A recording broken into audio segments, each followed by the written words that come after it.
Today I'm taking a look at the Acer USB-C to HDMI adapter.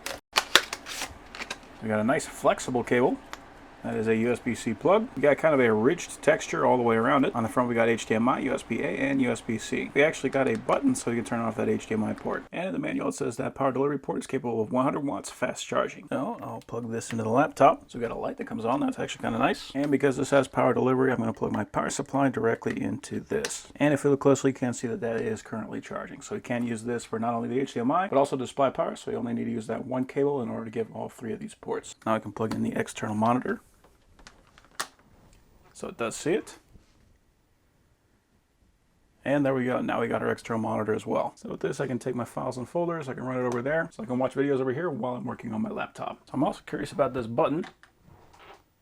Okay, so you can see that just shut off the display. That did not disconnect it from the laptop. So the laptop still thinks it is connected to a display. What that means is if we need to turn this back on, it is immediately going to be turning back on. We don't have to wait for the laptop to re-recognize it. So a very nice feature if you need a fast way of shutting off and turning on that display. So now let's check our USB-A speed. Did pick that up right away, and it does play those files.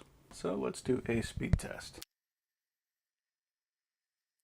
Okay, so for the sequential 1 MB process 1 thread, we got 451 on the read and 456 on the write. For sequential 1 MB 1 process 1 thread, we got 351 and 370. And for the random 4K 32 process 1 thread, we got 169, 191. And for the random 4K 1 process 1 thread, we got 23 and 79. Not the fastest thing in the world, but not bad either. So if you're looking for something that amounts to something like a mini dock, got an HDMI port, we got a USB-A port, and we got power delivery that goes all the way to a single USB-C cable. This is going to be an excellent option, and I really like that we got this display button right here. We can quickly and easily turn off and on that display with. So that is a very nice little adapter.